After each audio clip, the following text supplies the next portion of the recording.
Kawaype. Oh. Eh, sigla na nila. Oh. Ha. Ayan, tara mga ka-best friend, samahan nyo kami sa aming dideliveran dito lang po sa malapit sa ating area mga ka-best friend.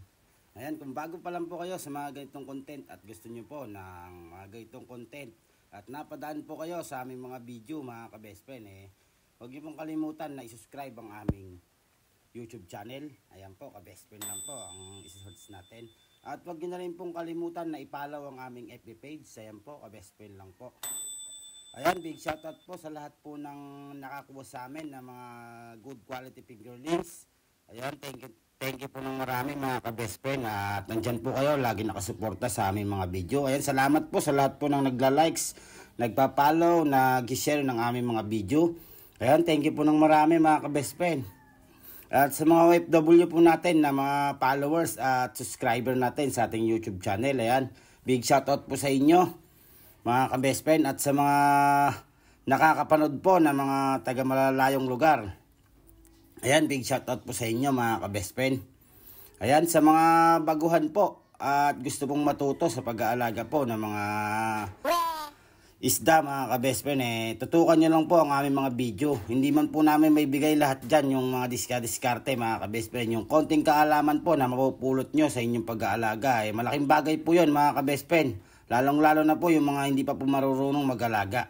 At yan, nandyan na nga po tayo sa area mga ka-best friend. Nakita nyo naman po.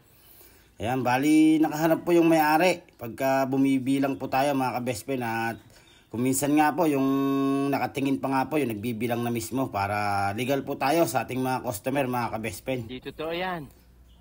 Bola lang yan. Bibilang po tayo ng 1 kilo at kung ilan po yung kalalabasan, puro timbangan na lang po yung gagamitin natin mga ka-best friend. Ayan, bali si sir nga po pala, andyan po, nakabantay po dyan.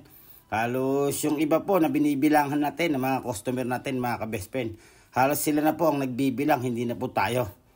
Bali tinutulak-tulak na lang po natin yung isda, sila na po yung nagbibilang para mas maganda po at legal po yung labanan mga ka-best friend.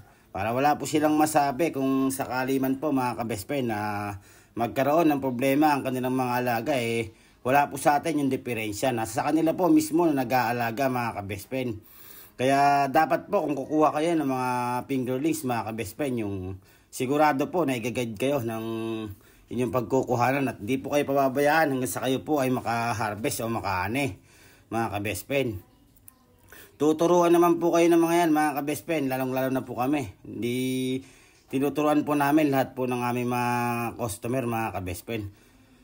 Yung iba po kasi na mga customer natin mga ka-best friend, pag sinabi nyo po na ganito mas sila pa po kasi yung mas marunong. Kaya kung minsan po, siyempre bilang technician po mga ka-best friend, sasama po yung loob ng technician nyo kung ganun po yung ipapakita nyo sa kanya mga ka-best friend. Bakit pa po kayo nagpaturo kung sakali po na yung tuturo nyo sa inyo hindi nyo po sinunod o ayaw nyo po sundin mga ka-best friend. Kaya sa mga kumukuha po ng mga fingerlings mga ka-best friend, ayan, bali ang buhay din po niya nasa nag-aalaga mga ka-best friend. Yung depende po sa nag-aalaga kasi kung ilan po yung mabubuhay niya sa kanyang in-order. At depende rin po sa nagtuturo sa inyo mga ka-best friend kung okay po ba yung tinuturo sa inyo at kung sinunod nyo po ba ang tinuturo sa inyo mga ka-best friend.